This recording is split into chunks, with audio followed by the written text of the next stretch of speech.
What are some little-known relationship green flags? I feel like there's a lot of detailed examples that largely boil down to two things: empathy and emotional maturity.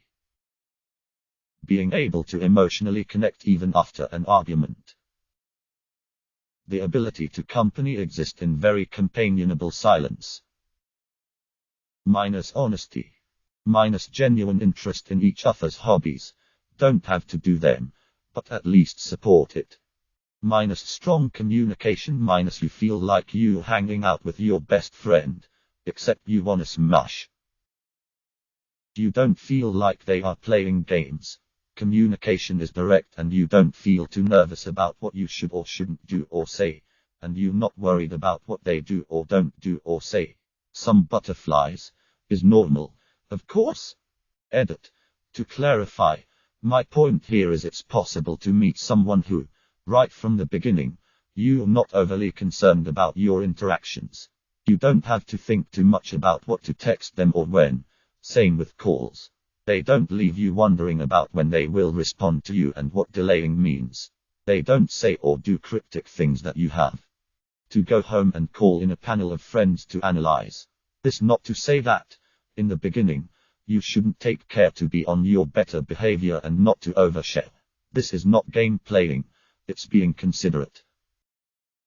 I drink a lot of water and sometimes my BF would stay until late and I would fall asleep. Before leaving he always made sure I had a glass full of water on my nightstand in case I woke up thirsty. It's always the small details. Edit. I drink a healthy amount of water. Thank you for your concern, lol. No matter how angry you are at one another, you will still go out of your way or they go out of their way to help. I'll be wicked pissed, but I'll angrily make my wife her favorite dinner even though I don't want to eat. No matter how angry we are at one another, usually only last a short period of time. We will never sabotage or try to teach them a lesson. Many times, it ends up being both apologizing to one another.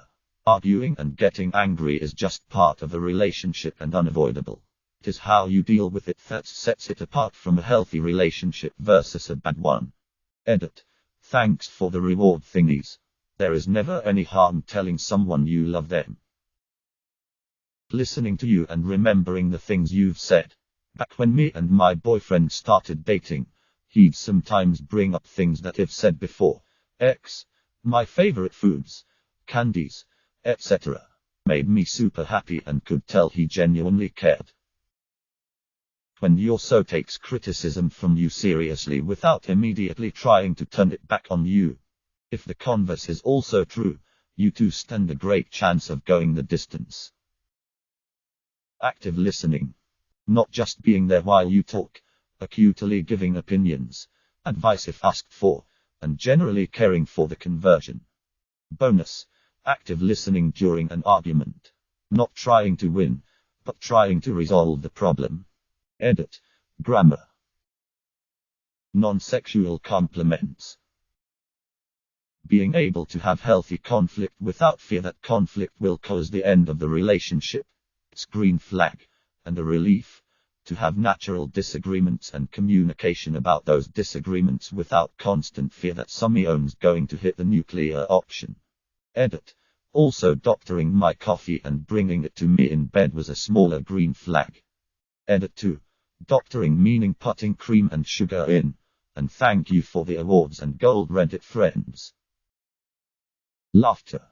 And also, I've been with my partner for 40 years, this month, and I still smile when I see him across a room. He still makes me laugh and my heart soars when I think of him. Your partner does things for you without asking and remembers little details. For example, I like eating with a fruit fork, the smaller version of the dinner fork. I actually googled that since our family calls them the little forks lol. Anyway, my partner remembers this and will grab it for me when we're dishing up food. Another good one is they make you feel appreciated. Edit. Maybe a cake fork or salad fork. If it's a chore you both hate, you do it together. My late husband and I both hated folding laundry, but it had to be done. So we always did it together. Made the chore less of a pain. It's a pretty convoluted story, but I was dating a guy, had to drive his car to get him from a situation, and wrecked his car due to mechanical failure, and called my mama to come get me so we could go get him. Rescued him, then had to tell him it wrecked his car. His first question, "Are you okay?" My mom overheard. That one's a keeper. They trust you to stay at their apartment alone. You recommend them a book or movie and they actually take the time to check it out. If she shows equal interest in hanging out with you, if it feels like you dragging them into going on a date, they're really not into you, no matter what they may say. Besides, let's be honest, wouldn't you rather date someone who is as excited and interested in seeing you and you are in seeing them? Able to forgive mistakes. Early in our relationship, I accidentally backed my car into my fiance's car while coming out of the driveway. I definitely did damage. I immediately started freaking out and crying, and he just calmly got out of his car, came up to mine and asked if I was okay. He got me to calm down and said it was fine, it was just an accident. He never made me feel bad about it. He called it our little bump to my friends to minimize my embarrassment. We laugh about it to this day. Sidenote: his dad, who works with cars, fixed his car for him at no cost. Edit: no, he did not have any way of knowing his dad would / could fix the car. His father is not a mechanic. His father knows a mechanic. His father didn't bring up fixing the car until several months later. You want your partner to be happy and not the other way around. Oftentimes people want to be in a relationship to solely make themselves happy. Edit: my point is different from making your partner happy and completely forgetting your own happiness. When you never have to question their whereabouts and you get that safe feeling. Came home from working a 12-hour shift one night to a full dinner with my favorite dessert. Never had a girlfriend just decide to cook me a full meal for me to come home to like that. Genuine support in your life, girls. Even if that means you two will have to go long distance for a while, or will have to have conflicting work schedule, or it will make your relationship harder in some way. If they love you and want you to be happy, they will be genuinely interested in what you want to do and will try to support you to do that in whatever way they can. They won't hold you back in any way. This is something me and my so have been facing something similar to this recently. He's just graduated and is looking for a job. As much as I want him to stay close by so we don't have to do long distance for any more time than we have to, I'm going home for the summer. But if he gets a job the other side of the country, I won't stop him, and as long as I'm around, I'll help him pack up. When you're on a road trip and your partner feeds you fries and helps you drink your soda or whatever, I think that's such a nice simple gesture of kindness. You don't feel like you're competing for their time. You're just loved. Even when they are busy, you don't have to worry. People think you need to spend all your time with someone. You don't. But the feeling of being loved removes any jealousy or insecurities. You just know it's good. Putting the shopping cart back. My ex would tease me a lot and would tease me in front of his family. He would say things like, "Oh, she changed her outfit 3 times because she thought you guys would judge her." Or, "She didn't really want to come over but I convinced her." He would be laughing and joking, but these things would be the truth. When I was going to meet my current boyfriend's family, I was really nervous. In the car I said, "Please don't tell them how nervous I am. It's so embarrassing." He looked at me in shock and said, "I'm on your side. Why would I tell them that?" And it was like a freaking light bulb. Love this guy.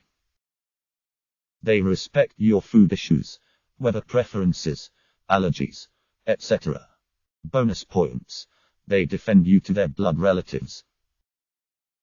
Not a helpful comment, but I just wanted to say reading these gave me back some faith in humanity and reminded me of all the wonderful people in my life that I'm lucky enough to have experienced these green flags with.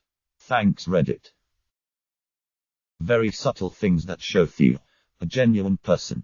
Remembering things that you've told them and following up is definitely a good sign. Calling / texting just to see how you're doing, even if they don't need anything. Edit. Use the wrong you, despite being a grammar fanatic. Telling the little details about your day. There's something really precious about that, and you feel in tune with the other person. While we were dating, my now wife would always put on a fake diamond ring whenever she would go out with her girlfriends. When I noticed it once and asked her about it, she said she would do it because it would discourage most, certainly not all, guys from hitting on her. It showed the type of person she was and was such a simple and easy gesture that no one I ever dated before had ever done. I obviously had to replace that fake one with a real one. Maybe this is just me, but when someone doesn't care too much about people's opinions of them, like when they aren't afraid to act goofy in front of people they don't know, I absolutely love people that don't take themselves too seriously. If you two are able to compromise, it feels easy, effortless, enforced, natural. This is a good sign of a real connection. Compromise feels like second nature. You both breath thoughtfulness and consideration towards each other. You figure things out together. You see each other, respect each other, and appreciate each other. If they treat waiters /waitresses respectfully. Edit. Of course, this alone isn't going to determine if they're a good person, just like any other green flag. It's simply one thing to pick up on that could be an indication. Subscribe, like, and comment if you hate outros. Begging you to subscribe, like, and comment.